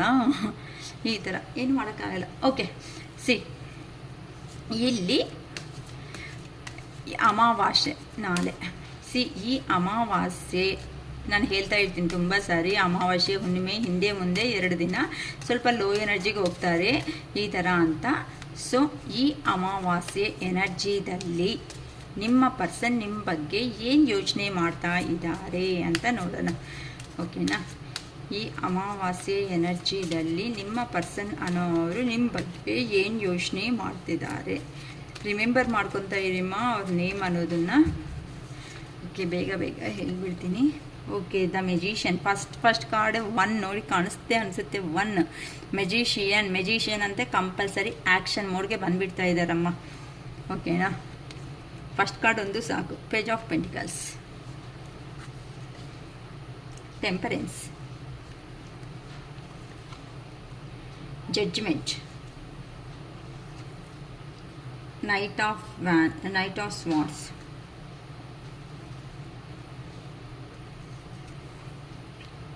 Four of Pentacles, 3 of Cups, Knight of Pentacles, 7 of Swords. Okay ma, suppression ಆಗಿರೋ ಅಂಥ ಪರ್ಸನ್ಸ್ ಯಾರಿದ್ದಾರೋ ಅವ್ರಿಗೆಲ್ಲ ಏ ಥರ ಇದೆ ಅಂತ ಅಂದರೆ, ಈ ಅಮಾವಾಸ್ಯೆ ಎನರ್ಜಿದಲ್ಲಿ ನಮ್ಮ ಪರ್ಸನ್ ಅಕ್ಕ ನಮ್ಮ ಬಗ್ಗೆ ಯೋಚನೆ ಮಾಡಲ್ವಾ, ಏ ಥರ ಇರ್ತಾರೆ ಅಂತ ಕೇಳಿದ್ದಾರೆ. ಅದಕ್ಕೋಸ್ಕರ ನಿಮ್ಮ ಪರ್ಸನ್ ಖಂಡಿತ ಕೆಲವೊಬ್ಬರು ಅಂತ ಅಂದರೆ ಡಿವೈನ್ ರಿಲೇಷನ್ಶಿಪ್ಪಲ್ಲಿ ಯಾರಂತೂ ಇದ್ದಾರೋ ಅಂತ ಅವ್ರಿಗೆ ಮಾತ್ರನೇ ನಾನು ಹೇಳ್ತಾ ಇದ್ದೀನಿ. ಹಾನೆಸ್ಟಿಯಾಗಿ ಲವ್ ಆ್ಯಂಡ್ ಅಫೆಕ್ಷನ್ನಲ್ಲಿ ಯಾರಿದ್ದಾರೋ ಆ ಪರ್ಸನ್ಸ್ಗೆ ಕಂಪಲ್ಸರಿ ಕಮ್ಯುನಿಕೇಟ್ ಅನ್ನೋದು ಆ್ಯಕ್ಟಿಂಗ್ ಮೋಡ್ಗೆ ಬರ್ತಾ ಇದ್ದಾರೆ. ನಾವು ಇಷ್ಟುವರೆಗೂ ಪ್ರೀವಿಯಸ್ ವಿಡಿಯೋಸ್ ಚೆಕ್ ಮಾಡಿದ್ರೆ ಇನ್ನು ಥಿಂಕಿಂಗ್ ಲೆವೆಲಲ್ಲೇ ಇರೋ ಅಂತ ನಿಮ್ಮ ಪರ್ಸನ್ ಯಾರಿದ್ದಾರೋ ಅವರು ಆ್ಯಕ್ಟಿಂಗ್ ಮೋಡ್ಗೆ ಅಂತ ಅಂದರೆ ಆ್ಯಕ್ಷನಿನ ತಗೊಳ್ಳೇಬೇಕು ಅಂತ ಡಿಸೈಡ್ ಆಗಿದ್ದಾರೆ. ಏನಕ್ಕೆ ಅಂತ ಅಂದರೆ ನಿಮ್ಮ ಹತ್ರ ಇದ್ದರೆ ಮಾತ್ರನೇ ಲೈಫ್ ಅನ್ನೋದು ಹ್ಯಾಪಿ ಆಗಿರುತ್ತೆ. ಸೊ ಸೆಲ್ಫ್ ಕಾನ್ಫಿಡೆನ್ಸ್ ಅನ್ನೋದನ್ನು ಅವರು ಇನ್ಕ್ರೀಸ್ ಮಾಡಿಕೊಂಡು ನಿಮ್ಮ ಲೈಫಲ್ಲಿ ಎಂಟ್ರಿ ಆಗ್ತಿದ್ದಾರೆ. ಏನಕ್ಕಂತ ಅಂದರೆ ಇಷ್ಟು ದಿನ ಸಪ್ರೇಷನ್ ಆದಮೇಲೆ ಅವ್ರಿಗೆ ಈ ಥರ ಅನಿಸಿದೆ ಅಂತ ಅಂದರೆ ಏನು ನಾನು ಇರ್ತೀನಿ ಬಿಡು ನನ್ನ ಪರ್ಸನ್ ಬಿಟ್ಟು, ಏನು ಅವ್ರಿಗೇನು ಅಂತ ಒಂದು ಥರ ಚೀಪಾಗಿ ನೋಡಿರೋ ಅಂತ ನಿಮ್ಮ ಪರ್ಸನ್ನು ಈಗ ನಿಮ್ಮ ಬಗ್ಗೆ ಯೋಚನೆ ಮಾಡ್ತಾ ಇದ್ರೆ ನೀವು ನೋಡಿದ್ರೆ ಒಳ್ಳೆ ಹೈ ಲೆವೆಲ್ ಪೊಸಿಷನ್ಗೂ ಹೋಗ್ಬಿಡ್ತಾ ಇದ್ದೀರಾ. ಕೆಲವೊಬ್ರು ಅಂತೂ ತುಂಬ ಟಯರ್ಡ್ ಆಗಿಬಿಟ್ಟಿದ್ದೀರಾ ಲೈಫಲ್ಲಿ. ಸಾಕು ದೇವ್ರೆ, ಇನ್ನು ಆ ಪರ್ಸನ್ ಬಂದರೆ ಬರಲಿ ಹೋದರೆ ಹೋಗಲಿ ಅಂತ ಕೆಲವೊಬ್ರಂತೂ ಡಿಸೈಡ್ ಆಗಿಬಿಟ್ಟಿದ್ದೀರಾ. ಆ ಕಾರಣದಿಂದ ನಿಮ್ಮ ಪರ್ಸನ್ ಅನ್ನೋ ಅವರು ಇನ್ನು ನೀವು ಯಾವಾಗಂತೂ ಸ್ಟಾಪ್ ಮಾಡಿಕೊಂಡು ನಿಮ್ಮ ಲೈಫ್ ಅನ್ನೋದನ್ನು ನೀವು ಮುಂದಕ್ಕೆ ಅನ್ನೋದು ಹೋಗಬೇಕು ಅಂತ ರೆಡಿ ಆಗಿ ಕೆಲವೊಬ್ರಂತೂ ಈ ಪರ್ಸನ್ ಬಗ್ಗೆನೇ ಯೋಚನೆ ಮಾಡ್ದಂಗೆ ಲೈಫಲ್ಲಿ ಮೂವ್ ಆನ್ ಆಗೋದಕ್ಕೆ ಯಾರಂತೂ ರೆಡಿ ಆಗಿಬಿಡ್ತಾ ಇದ್ದಾರೋ ಅಂತ ಅವ್ರ ಲೈಫಲ್ಲಿ ನಿಮ್ಮ ಪರ್ಸನ್ ಅವರು ಎಂಟ್ರಿ ಕೊಡ್ತಾ ಇದ್ದಾರೆ. ಏನಕ್ಕ ನಾವಿಷ್ಟು ವೆಯ್ಟ್ ಮಾಡ್ತಾ ಇದ್ರೆ ಬಂದಿಲ್ಲ, ನಾವು ಮೂವ್ ಆನ್ ಆಗ್ತಾ ಇದ್ರೆ ಬರ್ತಾ ಇದ್ದಾರೆ ಅಂತ ನೀವು ಕೇಳ್ಕೋಬೋದು. ಆ ಕ್ವಶನ್ ಬರ್ಬೋದು ಮೇ ಬಿ ಕೆಲವೊಬ್ರಿಗೆ ಅಂತಲೇ ಇಷ್ಟು. ಏನಕ್ಕಂತ ಅಂದರೆ ನಾನು ಆಲ್ರೆಡಿ ತುಂಬ ಸಾರಿ ವೀಡಿಯೋಸಲ್ಲಿ ಹೇಳಿದ್ದೀನಿ, ಯಾರಂತೂ ಒಂದು ನಮ್ಮ ಪರ್ಸನ್ ಬರ್ತಾರೆ ಅಂತ ನಿಮ್ಮ ಕೆಲಸಗಳನ್ನ ನೀವು ಮಾಡ್ದಂಗೆ ನೀವು ಸ್ಟಾಪ್ ಮಾಡಿಕೊಂಡು ಫುಲ್ ಅನ್ನೋದು ನೀವು ಯಾದ್ಮೇಲೆ ಅಂತೂ ಅಫೆಕ್ಷನ್ ಅನ್ನೋದು ಜಾಸ್ತಿ ಮಾಡ್ಕೊತಾ ಇದ್ದೀರೋ, ಇಲ್ಲಿ ನಿಮ್ಮ ಲೈಫ್ ಬಗ್ಗೆ ನಿಮ್ಮ ಕೆರಿಯರ್ ಬಗ್ಗೆ ನೀವು ಮರ್ತೋಗ್ಬಿಟ್ಟು ಈ ಪರ್ಸನ್ಗೋಸ್ಕರನೇ ಪ್ರೀವಿಯಸ್ಸಲ್ಲಿ ಎನರ್ಜಿ ಕೊಟ್ಟು ಆ ಪರ್ಸನೇ ಬರ್ತಾರೆ ಅಂತ ನೀವು ಲೋ ಎನರ್ಜೀಸಲ್ಲಿ ಇದ್ದರೆ ಆ ಪರ್ಸನ್ ಎಲ್ಲಿ ಪಾಸಿಬಲ್ ಆಗುತ್ತೆ? ಇನ್ನು ಯೂನಿವರ್ಸ್ನಿಂದ ನೀವು ಏನು ಕಲ್ತಿದ್ದೀರ ಪಾಠ ಅನ್ನೋದು ಹೇಳಿ. ಆ ಪಾಠ ಅನ್ನೋದು ಕಲ್ತಿಲ್ಲ ಅಂತಲೇ ನಿಮ್ಮ ಪರ್ಸನ್ನ ದೂರ ಕಲಿಸ್ತಾ ಇದ್ದಾರೆ. ಇವಾಗ ನಾವು ಒಂದು 10th ಅನ್ನೋದು 10th ಇಷ್ಟು ಮ್ಯಾಕ್ಸಿಮಮ್ ಪರ್ಸೆಂಟೇಜ್ ಬಂದರೆ ಅಂತ ತಾನೇ ನೆಕ್ಸ್ಟ್ ಲೆವೆಲ್ಗೆ ಅನ್ನೋದು ಪ್ರಮೋಟಿಂಗ್ ಆಗೋದು. ನಿಮ್ಮನ್ನು ಅಷ್ಟೇ ಇದು ಲೈಫ್ ಲೆಸನ್ಸ್. ಈ ಲೈಫ್ ಲೆಸನ್ಸ್ ಅಲ್ಲಿ ನೀವು ಕಲ್ತಿರೋ ಅಂತ ಪಾಠಗಳು ಕೆಲವೊಂದಿದೆ. ಏನಂತ ಪ್ರೀವಿಯಸ್ ಅಲ್ಲಿ ನೀವು ಲವ್ ಅಂಡ್ ಅಫೆಕ್ಷನ್ ಕೊಟ್ಟಿದ್ದೀರಾ ಆ ಪರ್ಸನ್ಗೆ, ನೀವು ಕೊಟ್ಟಿ ಆ ಲವ್ ಅಂಡ್ ಅಫೆಕ್ಷನ್ ಆ ಪರ್ಸನ್ನು ನೀವು ಪುಣ್ಯ ಮಾಡ್ಕೊಂಡಿದ್ದೀರಾ ಅಂತ ಅಂದರೆ ನಿಮ್ಮ ಲೆವೆಲ್ ಹೈ ಲೆವೆಲ್ ಬಂದಿದೆ. ನಿಮ್ಮ ಪರ್ಸನ್ನು ತಗೊಂಡು ಈ ಥರ ಲೋ ಲೆವೆಲ್ಗೆ ಹೋಗಿದ್ದೀರಾ, ಲೋ ಲೆವೆಲ್ಗೆ ಹೋಗಿದ್ದಾರೆ. ಮತ್ತೆ ಈಗೂ ಸಮೇತ ಇನ್ನು ನೀವು ಮತ್ತೆ ಈ ಥರ ಹೈ ಲೆವೆಲಲ್ಲಿ ಇರೋ ಅಂತ ಅವರು ನಮ್ಮ ಪರ್ಸನ್ ಬರ್ತಾರೆ ಅಂತ ನೀವು ಹಿಂಗೆ ಲೋಗೆ ಹೋಗ್ತಾ ಇದ್ರೆ ಈ ಪರ್ಸನ್ ಏನಾಗ್ತಾರೆ, ಅಯ್ಯೋ ನನ್ನ ಪರ್ಸನ್ ನನಗೋಸ್ಕರ ವೆಯ್ಟ್ ಮಾಡ್ತಾ ಇದೆ ಬಿಡು, ಮಾಡಲಿ ಬಿಡು ನನಗೇನು ಅಂತ ಆ ಪರ್ಸನ್ ಮತ್ತೆ ಲೋಲಲ್ಲಿರೋ ಅಂತ ಅವರು ಹೈಗೆ ಬರ್ತಾರೆ. ಅದಕ್ಕೆ ನಾನು ತುಂಬ ಸಾರಿ ಹೇಳ್ತಾ ಇರ್ತೀನಿ, ತುಂಬ ಕಮ್ಯುನಿಕೇಟ್ ಮಾಡೋದು, ನಾವು 1 hour ಮಾತಾಡೋದು, ಹಾಫ್ ಆನ್ ಅವರ್ ಮಾತಾಡೋದು. ಸೊ ನೀವು ಆದಷ್ಟು ಆ ಪರ್ಸನ್ ಹತ್ರ ಟೈಮ್ ಸ್ಪೆಂಡ್ ಮಾಡೋದನ್ನ ನೀವು ಕಡಿಮೆ ಮಾಡ್ಕೊಳ್ರಿ. ನೋವು ಪೇಯ್ನು ಎಲ್ಲ ಆಗುತ್ತೆ. ಏನಕ್ಕಂದರೆ ನಮ್ಮ ವ್ಯೂವರ್ಸ್ ಎಲ್ಲರೂ ಎಮೋಷನಲ್ಲಿ ಇರೋ ಅಂಥ ಪರ್ಸನ್ಸೇ, ಅಯ್ಯೋ ಅಂತ ಇಷ್ಟಪಟ್ಟಿರೋ ಪರ್ಸನ್ಸೇ. ನಿಮ್ಮಲ್ಲಿ ನಿಯತ್ ಅನ್ನೋದು ಇದೆ. ಆ ನಿಯತ್ ಅನ್ನೋದು ಇರೋದಕ್ಕೆ ಆ ದೇವರು ಈ ಥರ ಸಪ್ರೇಷನ್ ಮಾಡಿ ನಿಮಗೆ ಹೇಳಬೇಕಾಗಿರೋ ಲೆಸನ್ಸ್ನ ನಿಮಗೆ ಹೇಳ್ಕೊಡ್ತಾರೆ, ಅವ್ರಿಗೆ ಹೇಳಬೇಕಾಗಿರೋ ಲೆಸನ್ಸ್ನ ಅವರು ಹೇಳ್ಕೊಡ್ತಾರೆ. ಯಾರಂತೂ ಸಿಚುವೇಶನ್ ಅನ್ನೋದು ಈ ಥರ ಅಪ್ ಆ್ಯಂಡ್ ಡೌನ್ ಇರೋದು ಈ ಥರ ಅಂತ ಅಂದರೆ ಅವ್ರು ಪ್ರೀತಿ ಕೊಟ್ಟರೆ ನೀವು ಪ್ರೀತಿ ಕೊಡ್ತೀರಾ, ಅವ್ರು ರಿವೆಂಜ್ ಅಂದರೆ ನೀವು ರಿವೆಂಜ್ ಅಂತೀರಾ. ಅವರು ನೀನು ಬೇಡಕ್ಕಾಗಿಲ್ಲ ಅಂತ ಅಂದಾಗ ನನಗೂ ಬೇಕಾಗಿಲ್ಲ ನೀವು, ಈ ಥರ ಯಾರಂತೂ ಬ್ಯಾಲೆನ್ಸ್ಗೆ ಬಂದಿರೋದು ಕಲ್ತಿದ್ದಾರೋ ಅಂತ ಅದೇ ಡಿವೈನ್ ರಿಲೇಶನ್ಶಿಪ್ ಅಂತ ಅವ್ರ ಲೈಫಲ್ಲೇ ಈ ಥರ ನಿಮ್ಮ ಪರ್ಸನ್ ಅನ್ನೋ ಅವರು ರಿಟರ್ನ್ ಬರ್ತಾ ಇದ್ದಾರೆ. ಏನಕ್ಕಂತ ಅಂದರೆ ಪ್ರೀವಿಯಸ್ ಇವರಿಂದ ಸಪ್ರೇಷನ್ ಆಗೋ ಮೂಮೆಂಟಲ್ಲಿ ನೀವು ಒಂದು ಎಮೋಷ್ನಲ್ ಪರ್ಸನ್, ಅಂದರೆ ನಿಮಗೆ ಲೈಫ್ ಬಗ್ಗೆ ಏನೂ ಗೊತ್ತಿಲ್ಲ ಅಂತ ಅಂದರೆ ಜಸ್ಟ್ 4 ಗೋಡೆ ಮಧ್ಯದಲ್ಲಿ ಕುತ್ಕೊಂಡು ನೀವು ಅಲೋ ಅಂತ ಪರ್ಸನ್, ನನಗೆ ನೀನಾದರೆ ಮಾತಾಡು, ನೀನಾದರೆ ಇರು, ನೀನಾದರೆ ನಗ್ತಾ ಇದ್ರೆ ಸಾಕು ಅಂತ ಪ್ರತಿಯೊಂದು ಆ ಪರ್ಸನ್ನ ಹೀಲ್ ಮಾಡಿ ಆ ಪರ್ಸನ್ನ ಕೆಳಗಡೆ ಇರೋ ಅಂತ ಅವನು ನಿಮಗೆ ಎಷ್ಟು ಪರ್ಸೆಂಟು 1% ಸಾಕಾಗಲ್ಲ ಅಂತ ಪರ್ಸನ್ಗೆ ನೀವೇ ತಾನೇ ಎಲ್ಲೋ ಒಳ್ಳೆ ರಾಜಸಿಂಹಾಸನ ಹಾಕ್ಬಿಟ್ಟು ಅದ್ರ ಮೇಲೆ ಕೂಡಿಸಿರೋದು. ಸೊ ಆ ಸಿಂಹಾಸನ ನೋಡೋ ಅಷ್ಟೊತ್ತಿಗೆ ಈ ಪರ್ಸನ್ಗೆ ಏನಾಯಿತು, ಅಹಂಕಾರ ಅನ್ನೋದನ್ನ ಜಾಸ್ತಿ ಮಾಡ್ಕೊಂಡ. ನೋಡಿ, ಒಂದು ಕಾರ್ಡ್ಗೋಸ್ಕರ ಹೇಳ್ಬೇಕಂದ್ರೆ ಎಷ್ಟು ಹೇಳ್ಬೋದಲ್ವಾ, ಏನು ಮಾಡೋಕ್ಕಾಗಲ್ಲಮ್ಮ ಕಾರ್ಡ್ಸ್ ಹಂಗೆ. ಸೊ ಇಲ್ಲಿ ತಪ್ಪು ಯಾರ್ದು ಅಂತ ಅಂದರೆ 100% ನಿಮ್ಮದೇ ಅಂತ ನಾನು ವ್ಯೂವರ್ಸ್ಗೆ ನಾನೇ ಹೇಳ್ತಾ ಇದ್ದೀನಿ. ಏನಕ್ಕೆ ಅಂದರೆ ನೀವು ಅಷ್ಟೇ ಎಮೋಷನ್ಸ್ ಏನಕ್ಕೆ ಕೊಟ್ರಿ, ಆ ಎಮೋಷನ್ಸ್ ಕೊಟ್ಟಿರೋದಕ್ಕೆ ತಾನೇ ಇಲ್ಲಿ ಸಿಂಹಾಸನ ಮೇಲೆ ಕೂತಿರೋದು. ಆ ಸಿಂಹಾಸನ ಪಾಪ ಬಿಟ್ಕೊಂಡು ಬರಬೇಕು ಅಂತಂದರೆ ಕೆಳಗಡೆಗೆ ಸ್ಟೆಪ್ಸ್ ಇಳಿಸ್ಕೊಂಡು ಬರಬೇಕಲ್ವ. ನಾವು ಹಳೆ ಫಿಲಮ್ಸಲ್ಲಿ ನೋಡಿರ್ತೀವಿ, ಏನು ಒಂದು ಕಿಂಗ್ ಅಂತ ಅಂದರೆ ಒಂದು 10-15 ಸ್ಟೆಪ್ಸು ಹತ್ತಿಬಿಟ್ಟು ಹೋಗ್ಬಿಟ್ಟು ಸಿಂಹಾಸನ ಮೇಲೆ ಕೂತ್ಕೊತಾರೆ. ಅದೆಲ್ಲನೂ ಪಾಪ ಇಳ್ಕೊಂಡು ಬರಬೇಕು ಅಂತಂದರೆ ಸ್ವಲ್ಪ ಟೈಮ್ ತಗೊಳುತ್ತೆ ಅಲ್ವಾ, ಆ ಥರನೇ. ಸೊ ಯಾರೋ ನೀನೆಷ್ಟೋ ನಾನಷ್ಟೇ, ನೀನು ಪ್ರೀತಿ ಕೊಟ್ಟರೆ ಪ್ರೀತಿ ಕೊಡ್ತೀನಿ, ಮನಿ ಕೊಡ್ತೀನಿ, ಯಾರಂತೂ ಟಿಟ್ ಫಾರ್ ಟ್ಯಾಟ್ ಅನ್ನೋ ಥರ ಮಾತಾಡಿದಿರೋ ಅಂತ ಅವ್ರಿಗೆ ಅರೇ ಇನ್ನು ನಮ್ಮ ಪರ್ಸನ್ನ ನಾವು ಬಿಟ್ಕೊಬಿಟ್ರೆ ನಮ್ಮ ಮುಂದಕ್ಕೆ ಹೋಗ್ಬಿಡ್ತಾರಪ್ಪ, ಇನ್ನು ನಮ್ಮ ಲೈಫಲ್ಲಿ ಸಿಗಲ್ಲ ಅಂತ ಮಹಾನ್ ಭಾವರು ನಿಮ್ಮ ಲೈಫಲ್ಲಿ ಎಂಟ್ರಿ ಕೊಡ್ತಿದ್ದಾರೆ. ಅದಕ್ಕೆ ಈ ಮೆಜಿಷಿಯನ್ ಅಂತ ಬಂದಿದೆ. ಅಂತ ಅಂದರೆ ಒನ್ ನ್ಯೂ ಬಿಗಿನಿಂಗ್ ಅನ್ನೋದು ಬರ್ತಾ ಇದೆ. ಸೊ ನಿಮಗೆ ನೀವೇ ಸೆಲ್ಫ್ ಅನ್ನೋದಾಗಿ ಥಿಂಕ್ ಮಾಡಿ, ಯಾರಂತೂ ಈ ಲೆವೆಲಲ್ಲಿ ಇದೆಯೋ. ಈಗ ನಾನು ಇಷ್ಟು ಎಕ್ಸ್ಪ್ಲೈನ್ ಮಾಡಿದೆ. ಕೆಲವೊಬ್ರಂತೂ ಸೊ ಕೆಲವೊಬ್ಬರು ಪೇಜ್ ಆಫ್ ಪೆಂಟಿಕಲ್ಸ್ ಅಂತ ಅಂದರೆ ನಿಮ್ಮ ಪರ್ಸನ್ಸ್ ಅನ್ನೋರು ಇನ್ನು ಮನಿ ಮ್ಯಾನಿಫೆಸ್ಟೇಷನ್ನಲ್ಲೇ ಇದ್ದಾರೆ. ಫೈನಾನ್ಷಿಯಲ್ ಆಪರ್ಚುನಿಟೀಸ್ಗೋಸ್ಕರ ಫೈನಾನ್ಷಿಯಲ್ ಆಪರ್ಚುನಿಟೀಸ್ ಇನ್ನೂ ವೆರೈಟಿ ಆಗಿ ಬಂದರೆ ಅಂತ ಅಂದರೆ 2-3 ವೇಸಲ್ಲಿ ಆಪರ್ಚುನಿಟೀಸ್ ಬಂದರೆ ಚೆನ್ನಾಗಿರುತ್ತೆ. ಅಂದರೆ ಅವ್ರು ಇನ್ನೂ ಸೆಲ್ಫ್ ಡೆವಲಪ್ಮೆಂಟ್ ಮಾಡ್ಕೋಬೇಕು ಅನ್ಕೊಂತ ಕೆಲವೊಬ್ಬರು ಅವ್ರ ಆಂಬಿಷಿಯಸ್ ಪರ್ಪಸ್ ಆಗಿ ಅಲ್ಲೇ ಸ್ಟ್ರಕ್ ಆಗಿಬಿಟ್ಟು ಇದ್ದಾರೆ. ಏನಕ್ಕೆ ಅಂತ ಅಂದರೆ ಈಗ ಹೋದರೆ ಚೆನ್ನಾಗಿರಲ್ಲ, ಈಗಿನ್ನ ಟೈಮ್ ಚೆನ್ನಾಗಿಲ್ಲ, ನಾನು ಫಸ್ಟು ನನ್ನ ಮನಿ ಅನ್ನೋದನ್ನ ಅರ್ನ್ ಮಾಡಿಕೊಂಡು ನನ್ನ ಆಂಬಿಷನ್ ಅನ್ನೋದು ಏನಾಯ್ತೋ ಅದನ್ನೆಲ್ಲ ಫುಲ್ಫಿಲ್ ಮಾಡಿಕೊಂಡು, ಅಂದರೆ ಕನಸುಗಳು ಇರುತ್ತೆ ಅಲ್ವಾ ಚಿಕ್ಕವರಿದ್ದಾಗಿಂದ, ಅಂಥ ಕನಸುಗಳನ್ನೆಲ್ಲ ಫುಲ್ಫಿಲ್ ಅನ್ನೋದನ್ನ ಮಾಡಿಕೊಂಡು ನನ್ನ ಪರ್ಸನ್ ಹತ್ರಕ್ಕೆ ಹೋಗಬೇಕು. ಇನ್ನು ನಾನು ಸ್ವಲ್ಪ ಟೈಮ್ ಬೇಕು ಅಂತ ನಿಮ್ಮ ಪರ್ಸನ್ ಅಲ್ಲೇ ಇದ್ದು ಇನ್ನು ಡಿಫ್ರೆಂಟ್ ಟೈಪ್ಸಲ್ಲಿ ಇನ್ನು ಫೈನಾನ್ಷಿಯಲ್ ಆಪರ್ಚುನಿಟೀಸ್ ಏನು ಬರುತ್ತೋ ಅದನ್ನು ಎಲ್ಲನೂ ಕ್ಲಿಯರ್ ಮಾಡಿಕೊಂಡು ನಿಮ್ಮ ಹತ್ರಕ್ಕೆ ಬರ್ತಾನೆ ಅಂತ ಕೆಲವೊಬ್ಬರು ಈ ಥರ ವೆಯ್ಟ್ ಮಾಡ್ಕೊತ ಇದ್ದಾರೆ. ಅಲ್ಲೇ ಕೆಲವೊಬ್ಬರು ಸಿಚುವೇಶನ್ನು ಬ್ಯಾಲೆನ್ಸ್ ಮಾಡಬೇಕು ಅಂತ ಅಂದರೆ ಅಮ್ಮ ಇಲ್ಲಿ ಟೆಂಪರೆನ್ಸ್ ಅಂತ ಅಂದರೆ ಬ್ಯಾಲೆನ್ಸ್ ಮಾಡಬೇಕಂತ ಅಂದರೆ ಈಗ ನೋಡಿ, ಒಂದು ಪರ್ಸನ್ ಇರ್ತಾರೆ, ಇಲ್ಲಿ ಒಂದು ಊರಲ್ಲಿ ಅವ್ರ ಫ್ಯಾಮಿಲಿ ಇರುತ್ತೆ, ಇನ್ನೊಂದು ಊರಲ್ಲಿ ನೀವಿರ್ತೀರಾ, ಅಂದರೆ ನೀವು ಇಷ್ಟಪಟ್ಟಿರೋ ಅಂಥ ಪರ್ಸನ್ ನೀವಿರ್ತೀರಾ. ಈಗ ಒಂದು ಪರ್ಸನ್ ಅನ್ನೋದು ಜಾಬ್ ಪರ್ಪಸ್ ಇನ್ನೊಂದು ಪ್ಲೇಸ್ಗೆ ಹೋಗಿರ್ತೀರಾ. ಅಂದರೆ ಎಕ್ಸಾಂಪಲು ಒಬ್ಬರು ಬ್ಯಾಂಗ್ಳೂರಲ್ಲಿ ಒಬ್ರು ಇರ್ತಾರೆ, ಇಷ್ಟಪಟ್ಟಿರೋ ಅಂಥ ವ್ಯಕ್ತಿ, ಇನ್ನೊಂದು ಫ್ಯಾಮ್ಲಿ ಬಂದು ಎಲ್ಲೋ ಹುಬ್ಳಿನೋ ಧಾರವಾಡದಲ್ಲೋ ಎಲ್ಲೋ ಇರ್ತಾರೆ ಅನ್ಕೊಳ್ಳೋಣ, ಎಕ್ಸಾಂಪಲ್ ಇದಷ್ಟೇ. ಆ ಪರ್ಸನ್ ಬಂದು ಎಲ್ಲೋ ರಾಯಚೂರು ಎಲ್ಲೋ ಒಂದು ಹತ್ರ ಕೆಲಸ ಮಾಡ್ತಾ ಇದ್ದಾರೆ. ಸೊ ಇಲ್ಲಿ ಬರೋ ಒಂದು ದಿನದಲ್ಲಿ ಅಲ್ಲಿ ರಾಯಚೂರು ಅವ್ರ ಫ್ಯಾಮ್ಲಿ ಹತ್ರಕ್ಕೆ ಹೋಗ್ತಾರಾ, ಇಲ್ಲ ಅಂತ ಅಂದರೆ ನಾನು ಇಷ್ಟಪಟ್ಟಿರೋ ಪರ್ಸನ್ ಅಂದರೆ ಇಲ್ಲಿಗೆ ಬರ್ತಾರಾ. ಸೊ ಬ್ಯಾಲೆನ್ಸ್ ಮಾಡೋದು ಎಲ್ಲಾಗುತ್ತೆ, ಇವರ ಇಲ್ಲ ಇವ್ರ ಪರ್ಸನ್ ಕೇರಿಯರಾ. ಸೊ ಈ ಥರ ಕನ್ಫ್ಯೂಷನ್ ಸ್ಟೇಟಲ್ಲಿ ಕೆಲವೊಬ್ಬರು ಅಂತೂ ರಿಲೇಷನ್ಶಿಪ್ ಎಂಡ್ ಮಾಡ್ಕೊಳೋ ಸ್ಟೇಜ್ ಲೆವೆಲ್ವರೆಗೂ ಹೋಗ್ತಾ ಇದ್ದಾರೆ ಅಂತ ಹೇಳ್ಬೋದು. ಸೊ ಈ ಥರ ಕೆಲವೊಂದು ಪರ್ಸನ್ಸ್ ಅನ್ನೋರು ಇಲ್ಲ ಈ ಥರ ನಾನು ಇದ್ರೆ ಸ್ಟೆಪ್ ತಗೊಂಡ್ರೆ ಆಗಲ್ಲ, ಸಿಚುವೇಶನ್ನ ನಾನು ಬ್ಯಾಲೆನ್ಸ್ ಮಾಡ್ಕೊಳ್ಳೇಬೇಕಾಗುತ್ತೆ. ಈ ಪರ್ಸನು ಬೇಕಾಗಿರೋ ಪರ್ಸನ್ಸೇ, ಅವ್ರ ಫ್ಯಾಮಿಲಿ ಪರ್ಸನ್ಸು ಬೇಕಾಗಿರೋವ್ರೆ, ನನ್ನ ಕೆರಿಯರು ನಂಗೆ ಇಂಪಾರ್ಟೆಂಟೇ ಅಂತ ಕೆಲವೊಬ್ಬರು ಪರ್ಸನ್ ಅನ್ನೋ ಅವರು ಥಿಂಕ್ ಮಾಡ್ಕೊತ ಬಂದು ಮಾತಾಡಿಸ್ಬಿಟ್ಟು ಏನೋ ಒಂದು ಕ್ಲಾರಿಟಿ ಅಂತ ತಗೊಳ್ಳೋಣ ಅಂತಾನು ಕೆಲವೊಬ್ಬರು ಪರ್ಸನ್ಸ್ ಅನ್ನೋ ಅವರು ಈ ಥರ ಕಾರಣಗಳಿಂದಾನು ನಿಮ್ಮ ಲೈಫಲ್ಲಿ ಅನ್ನೋರು ಬರ್ತಾ ಇದ್ದಾರೆ, ಎಂಟ್ರಿ ಕೊಡ್ತಾ ಇದ್ದಾರೆ. ಏನಕ್ಕೆ ಅಂದರೆ ಇದು ಡಿವೈನ್ ರಿಲೇಷನ್ನೇ. ಏನು ಅಟ್ಲೀಸ್ಟು ನಿಮ್ಮ ಎನರ್ಜೀಸ್ ಅನ್ನೋದು ನೀವು ಕೊಡೋದಕ್ಕೆ ಜಾಸ್ತಿ ಹೋಗಬೇಡಿ. ಸಿಚುವೇಶನ್ನು ಏನಕ್ಕೆ ಬ್ಯಾಲೆನ್ಸ್ ಮಾಡೋದಕ್ಕೆ ಬರ್ತಾ ಇದ್ದಾರೆ ಅಂತ ಆ ಪರ್ಸನ್ನಿಂದ ನಿಮಗೆ ಬೇಕಾಗಿರೋ ಇನ್ಫಾರ್ಮೇಷನ್, ಆ ಪರ್ಸನ್ ಹೇಳೋ ಅಂಥ ಇನ್ಫಾರ್ಮೇಷನ್ ಎಲ್ಲ ಕ್ಲಿಯರ್ ಆಗಿ ನೀವು ಅರ್ಥ ಮಾಡ್ಕೊಳ್ರಿ. ಅರ್ಥ ಮಾಡಿಕೊಂಡು ನಿಮಗೆ ಅವರು ಹೇಳೋ ಮಾತುಗಳಲ್ಲಿ ಸರಿ ಅನಿಸಿದ್ರೆ ನೀವು ರಿಲೇಷನ್ಶಿಪ್ಪಲ್ಲಿ ಕಂಟಿನ್ಯೂ ಮಾಡೋಕೆ ಹೋಗ್ರಿ.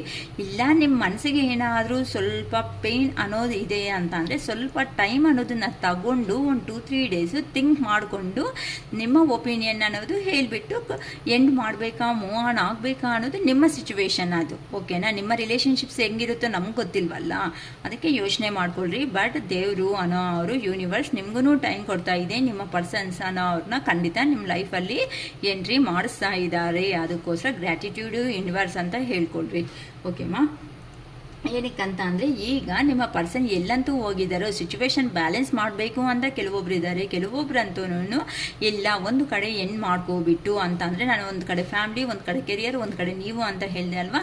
ಈ ಥರ 3 ಅಂತ ಅಂದರೆ ಟ್ರಯಾಂಗಿಲ್ ಥರ ನನಗೂ ಓಡಾಡೋದು ಕಷ್ಟ ಆಗ್ತಾ ಇದೆ ಅಂತ ನಿಮ್ಮ ಪರ್ಸನ್ಸ್ ಯಾರಿದ್ದಾರೋ ಅವರು ನಿಮ್ಮ ರಿಲೇಷನ್ಶಿಪ್ ಅನ್ನೋದನ್ನು ರೀಬರ್ತ್ ಮಾಡ್ಕೋಬೇಕು ಅಂತ ಆ ಪರ್ಸನ್ಗೆ ಅವ್ರ ಮನಸ್ಸು ಅನ್ನೋದನ್ನು ಪದೇ ಪದೇ ಹೇಳ್ತಾ ಇದೆ. ಹೋಗು, ನೀನು ತಪ್ಪು ಮಾಡ್ತಾ ಇದೆಯಾ, ಇಷ್ಟು ದಿನವರೆಗೂ ನಿನ್ನ ಗ್ಯಾಪ್ ಕೊಟ್ಟಿರೋದೇ ಜಾಸ್ತಿ ಆಗಿಬಿಟ್ಟಿದೆ, ಇಷ್ಟು ಗ್ಯಾಪ್ ಕೊಡೋದು ಆ ಪರ್ಸನ್ಗೆ ಒಳ್ಳೆಯದಲ್ಲ, ಮತ್ತು ನೀವು ಹೋದ್ರೂ ಸಮೇತ ವೇಸ್ಟ್ ಅಂತ ಹೇಳ್ತಾ ಇದ್ದಾರೆ. ಯೂನಿವರ್ಸೇ ಇವ್ರನ್ನ ಪುಷಪ್ ಮಾಡಿ ಕಲಿಸ್ತಾ ಇದ್ದಾರೆ. ಇಲ್ಲ ನೀನು ಮಾಡೋದು ತಪ್ಪು, ಹೋಗು. ಪಾಸ್ಟಲ್ಲಿ ಆ ಹುಡುಗಿನ ನೀನು ತುಂಬ, ಆ ಹುಡುಗನ ಆ ಹುಡುಗಿನ ಯಾರಾದರೂ ಅನ್ಕೊಳ್ರಿಮ್ಮ, ಅವ್ರನ್ನ ನೀನು ಇಷ್ಟಪಟ್ಟಿರೋ ಅಂಥ ವ್ಯಕ್ತಿ ಒನ್ಸ್ ನೀನು ಹೋಗ್ಬಿಟ್ಟು ನಿನ್ನ ಮನಸ್ಸಲ್ಲಿರೋ ಕ್ಲಾರಿಟಿ ಆಗಿ ಹೇಳಿಬಿಡು, ಮತ್ತೆ ಫರ್ದರ್ ಡೆಸಿಷನ್ ಅನ್ನೋದು ತಗೋ ಅಂತ ನಮ್ಮ ಯೂನಿವರ್ಸೇ ಅವನ್ನ ಪುಷಪ್ ಮಾಡಿಬಿಟ್ಟು ಅಂತಂದರೆ ಇದ್ದೀರಿ. ಬಟ್ ರಿಲೇಷನ್ಶಿಪ್ಪಲ್ಲಿ ಮತ್ತೆ ರೀಯೂನಿಯನ್ ಆಗಿ ರೀಕನ್ಸಿಲೇಷನ್ ಆಗಲಿ ಮಾಡೋದಕ್ಕೆ ನಮ್ಮ ಯೂನಿವರ್ಸ್ ಅವರೇ ಹೆಲ್ಪ್ ಮಾಡಿಬಿಟ್ಟು ಆ ಪರ್ಸನ್ ಅವ್ರನ್ನ ನಿಮ್ಮ ಹತ್ರಕ್ಕೆ ಕಳಿಸ್ತಾ ಇದ್ದಾರೆ ಅಂತ ಹೇಳ್ಬೋದು. ಏನಕ್ಕೆ ಅಂತ ಅಂದರೆ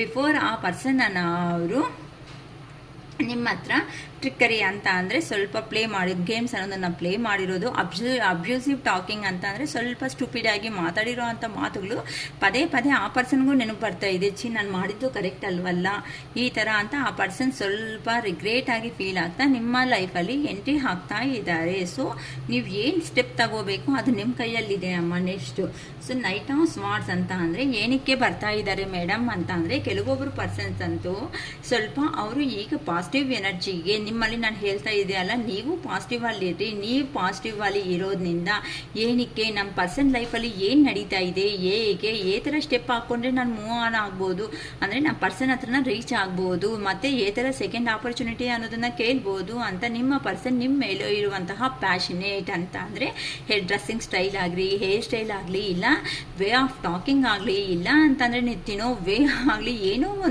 ಒಂದು ಗುಡ್ ಕ್ವಾಲಿಟಿ, ಇಲ್ಲ ಅಂದರೆ ಒಂದು ಸ್ಮೈಲ್ ಕೊಡೋದಾಗಲಿ, ಇಲ್ಲ ಬೋಲ್ಡ್ ಆಗಿ ಮನಸ್ಸಲ್ಲಿ ಏನೂ ಇಟ್ಕೊಂಡಿಲ್ದಂಗೆ ಬೋಲ್ಡ್ ಆಗಿ ಮಾತಾಡೋ ವೇ ಅನ್ನೋದಿದೆ ನೋಡಿ, ಆ ವೇ ಆದರೆ ನೋಡಿಬಿಟ್ಟು ನೀವಂದರೆ ಒಂದು ಪ್ಯಾಷನೇಟ್ ಆಗಿ ಆ ಪರ್ಸನ್ ನಿಮ್ಮ ಲೈಫಲ್ಲಿ ಎಂಟ್ರಿ ಮಾಡೋದಕ್ಕೆ ರೆಡಿ ಆಗಿಬಿಟ್ಟಿದ್ದಾರೆ ಅಂತ ಹೇಳ್ಬೋದು. ಏನೋ ನೀವು ಬೈದರೂ ಪರವಾಗಿಲ್ಲ ಅಂತ ಏನೋ ಸಮಥಿಂಗ್ ಅಡ್ವೆಂಚರ್ ಏನೋ ಮಾಡಿಬಿಟ್ಟು ಅಲ್ಲಿರೋನ ಅದೇನಂತಾರೆ ಬಟ್ಟೆ ಕಟ್ಬಿಟ್ಟು ಕಣ್ಣಿಗೆಲ್ಲ ಇಲ್ಲ ಇಲ್ಲೇ ಇದ್ದೀನಿ ಅನ್ನೋ ಥರ ತೋರಿಸ್ಬಿಟ್ಟು ಆದ್ರೂ ಯಾರಿಗೂ ಹೇಳ್ದಂಗೆ ನಿಮ್ಮ ಲೈಫಲ್ಲಿ ಕೆಲವೊಬ್ಬರು ಅವರು ಪರ್ಸನ್ಸ್ ಎಂಟ್ರಿ ಆಗ್ತಾ ಇದ್ದಾರೆ. ಸೊ ನೀವು ಯೋಚನೆ ಮಾಡ್ಕೊಳ್ರಿ. ಕೆಲವೊಬ್ರಂತೂ 4 ಆಫ್ ಪೆಂಟಿಕಲ್ಸ್ ಅಂತ ಅಂದರೆ ಸೇವಿಂಗ್ ಮನಿ ಸೇವಿಂಗಲ್ಲಿ ಅಂತಂದರೆ ಕೆರಿಯರ್ ಮೇಲೆ ಫೋಕಸ್ ಇಟ್ಟು ಮನಿ ಸೇವಿಂಗಲ್ಲಿ ಬ್ಯುಸಿ ಆಗಿಬಿಟ್ಟಿದ್ದಾರೆ ಅಂತಲೂ ಹೇಳ್ಬೋದು. ಈಗ ಆ ಪರ್ಸನ್ಗೆ ನಿಮ್ಮ ಮೇಲೆ ಫೀಲಿಂಗ್ಸ್ ಅನ್ನೋದು ಇದ್ರೂ ಸಮೇತ ಆ ಫೀಲಿಂಗ್ಸ್ ಅನ್ನೋದನ್ನು ಆ ಪರ್ಸನ್ ಕಂಟ್ರೋಲ್ ಅನ್ನೋದು ಮಾಡ್ಕೊತ ಅಲ್ಲೇ ಸ್ಟ್ರಕ್ ಆಗೇ ಇದ್ದಾರೆ. ಏನಕ್ಕೆ ಅಂತಂದರೆ ಮನಿ ಅನ್ನೋದು ಸೇವಿಂಗ್ ಮಾಡ್ಕೊಂಡ್ರೇನೆ, ಮನಿ ಇದ್ರೆ ಮಾತ್ರನೇ ದುನಿಯಾದಲ್ಲಿ, ಇಲ್ಲ ಅಂತ ಅಂದರೆ ಈ ಥರ ಎಂಜಾಯಬಲ್ ಮೂಮೆಂಟ್ಸು ಈ ಥರ ಎಂಜಾಯ್ ಮಾಡೋದೂ ಕಷ್ಟ ಆಗುತ್ತೆ ಅಂತ ನಿಮ್ಮ ಕೆಲವೊಬ್ಬರು ಪರ್ಸನ್ಸ್ ಅಂತೂ ಮನಿ ಸೇವಿಂಗ್ ಮಾಡಿದ್ರೇನೆ. ಸೊ ಇವಾಗ ಹೋಗೋದು ಒಳ್ಳೆ ಟೈಮ್ ಅಲ್ಲ, ಬೇಕಂದರೆ ಆ ಪರ್ಸನ್ ಅಲ್ಲೇ ವೆಯ್ಟ್ ಮಾಡ್ಕೊತ ಹಂಗೆ ಇರಲಿ, ಇವಾಗ ನನ್ನ ಮನೆ ದುಡ್ಡೇ ಸಂಪಾದನೆ ಮಾಡಿದೆ ನನಗೆ ಮುಖ್ಯ ಅಂತ ಕೆಲವೊಬ್ಬರು ಅಲ್ಲೇ ಇದ್ದಿದ್ದಾರಮ್ಮ. ಓಕೆನಾ? ಕೆಲವೊಬ್ರು ಅಂತೂ ಸೆಲೆಬ್ರೇಷನ್ಸು, ಪಾರ್ಟಿ, ಫ್ರೆಂಡ್ಸು ಅಂತ ಕೆಲವೊಬ್ರು ಎಂಜಾಯ್ ಮಾಡ್ಕೋಬೇಕು ಅಂತ ನಿಮ್ಮ ಹತ್ರಕ್ಕೆ ಬಂದು ಈ ಥರ ಎಲ್ಲರೂ ಟುಗೆದರ್ ಆಗಿ ಎಂಜಾಯ್ ಮಾಡಬೇಕು ಅಂತ ಕೆಲವೊಂದು ಪರ್ಸನ್ಸು ರಿಟರ್ನ್ ಬರ್ತಾ ಇದ್ದಾರೆ. ಕೆಲವೊಬ್ಬರಂತೂ ಹಾರ್ಡ್ ವರ್ಕ್ ಮಾಡ್ಕೊತ ರೊಟೀನಾಗಿ ಇರುವಂತಹ ಹಾರ್ಡ್ ವರ್ಕ್ ಮಾಡ್ಕೊತ ರೊಟೀನಾಗಿ ಕೆಲಸ ಮಾಡ್ಕೊತ ಮುಂದಕ್ಕೆ ಲೈಫಲ್ಲಿ ಹೆವಿ ರೆಸ್ಪಾನ್ಸಿಬಿಲಿಟಿ ಇರೋ ಒಂದು ಕಾರಣದಿಂದ ಲೈಫಲ್ಲಿ ಹಾಗೆ ಮುಂದಕ್ಕೆ ಅನ್ನೋದು ಹೋಗ್ತಾ ಇದ್ದಾರೆ. ತುಂಬ ಬರ್ಡನ್ಸ್ ಫೇಸ್ ಮಾಡ್ತಾ ಅಂದರೆ ಎಂಥ ಎಂಜಾಯ್ಮೆಂಟು ಏನೂ ಇಲ್ದಂಗೆ ರೊಟೀನ್ ಆಗಿ ವರ್ಕ್ ಮಾಡ್ತಾ ಲೈಫಲ್ಲಿ ಮುಂದಕ್ಕೆ ಹೋಗ್ತಾ ಇದ್ದಾರೆ. ಈ ಪರ್ಸನು ಅಷ್ಟೇ ನೋಡಿ. 7 ಆಫ್ ಸ್ವಾರ್ಡ್ಸ್ ಅಂತ ಅಂದರೆ ಈ ಸೈಡು ಆ ಸೈಡು ಸ್ವಾರ್ಡ್ಸ್ ಅನ್ನೋದು ಇದೆ ಅಂತ ಅಂದರೆ ಎರಡು ಏನಂದರೆ ಚಾಕುನೂ ಅಲ್ಲ, ಕತ್ತಿ ಅಂತಾರೆ ತೆಲುಗಲ್ಲಿ. ಓಕೆ, ಈ ಥರ ಸ್ವಾರ್ಡ್ಸ್ ಇಟ್ಕೊಂಡು ಇಲ್ಲಿ ಇಟ್ಕೊಂಡಿದ್ದಾರೆ ಇಲ್ಲಿ ಸೈಡಲ್ಲಿ ಇದೆ ಅಂತ ಅಂದರೆ ಆ ಪರ್ಸನ್ ಸ್ವಲ್ಪ ಇಂಬ್ಯಾಲೆನ್ಸ್ ಆಗಿಬಿಟ್ಟಿದ್ದೀರಾ ಅಂತ ಅಂದರೆ ಎಲ್ಲೋ ಒಂದು ಹತ್ರ ಚುಚ್ಕೋಬೇಕಾಗತ್ತೆ. ಚುಚ್ಕೊಂಡ್ರೆ ಏನಾಗುತ್ತೆ, ಆಟೋಮೆಟಿಕ್ಕಾಗಿ ಎಕ್ಸ್ಪೈರ್ ಆಗಿಬಿಡ್ತಾರೆ ಆ ಪರ್ಸನ್. ಅಂದರೆ ಆ ಥರ ಸಿಚುವೇಶನ್ನಲ್ಲಿ ಸಮೇತ ನಿಮ್ಮಿಂದ ಏನಾದರೂ ಕಾಲ್ ಆರ್ ಮೆಸೇಜ್ ಏನಾದರೂ ಬರುತ್ತಾ, ನನ್ನ ಪರ್ಸನ್ ಏನಾದರೂ ನನ್ನ ಕರೀತಾರಾ ಅಂತಂದರೆ ಇದರ ಸ್ಟುಪಿಡ್ ಕೆಲಸ ಮಾಡಿದಾರಲ್ವಾ, ಅದಕ್ಕೋಸ್ಕರ ಆ ಪರ್ಸನ್ ನಿಮ್ಗೋಸ್ಕರ ವೆಯ್ಟ್ ಮಾಡ್ತಾ ಏನಾದರೂ ಅವರೇ ಬಂದು ಕರೀಲಿ ಅಂತ ಕೆಲವೊಬ್ಬರಂತೂ ಈ ಥರ ಯೋಚನೆನೂ ಮಾಡ್ತಾ ಇದ್ದಾರೆ. ತುಂಬ ಸ್ಟುಪಿಡಾಗಿ ಯೋಚನೆ ಮಾಡ್ತಾ ಇದ್ದಾರಮ್ಮ. ಓಕೆನಾ? ಈ ಥರ ನಿಮ್ಮ ಪರ್ಸನ್ನು ಡಿಫ್ರೆಂಟ್ ಆಗಿ ಕೆಲವೊಬ್ರು ಅಂತೂ ಈ ಥರ ಥಿಂಕ್ ಮಾಡ್ಕೊತ ಕೆಲವೊಬ್ರು ಲೈಫಲ್ಲಿ ಎಂಟ್ರಿ ಕೊಡ್ತಿದ್ದಾರೆ, ಕೆಲವೊಬ್ರು ಆ್ಯಕ್ಷನ್ ಮಾಡೋಕ್ಕೆ ಬಂದಿದ್ದಾರೆ, ಕೆಲವೊಬ್ರು ಸಿಚುವೇಶನ್ ಅಟ್ಲೀಸ್ಟ್ ಬ್ಯಾಲೆನ್ಸ್ ಮಾಡ್ಬೇಕು ಅನ್ಕೊತಾ ಇದ್ದಾರೆ, ಕೆಲವೊಬ್ರಂತೂ ನಿಮ್ಮಿಂದನೇ ಕಾಲ್ ಆರ್ ಮೆಸೇಜ್ ಬಂದರೆ ಚೆನ್ನಾಗಿರುತ್ತೆ ಅಂತ ಹೇಳ್ಕೊತಾ ಇದ್ದಾರೆ. ಅಂತ ಅಂದರೆ ಇಲ್ಲಿ ನಿಮ್ಮ ರಿಲೇಷನ್ಶಿಪ್ ಅನ್ನೋದು ಥರ ಆಯಿತು ಆ ಥರಗೆ ಥರ ನಿಮಗೆ ಇಷ್ಟು ಸಿಚುವೇಶನ್ಸ್ ಅನ್ನೋದು ಹೇಳಿದ್ದೀನಿ. ನಿಮಗೆ ಥರ ನಿಮಗೆ ಮನಸ್ಸಿಗೆ ಥರ ಏನು ಕರೆಕ್ಟ್ ಅನಿಸುತ್ತೋ ಅದು ಪಾಯಿಂಟ್ಸ್ ಮಾತ್ರನೇ ನೀವು ತಗೊಳ್ರಿ, ಎಂಜಾಯ್ ಆಗಿರ್ರಿ. ಎಲ್ಲ ಪಾಯಿಂಟ್ಸು ನಂದೇ ಅಂತ ಮಾತ್ರ ದಯವಿಟ್ಟು ಯಾರು ತಗೊಳೋದಕ್ಕೆ ಹೋಗಬೇಡಿಮ್ಮ. It is all for today. Bye.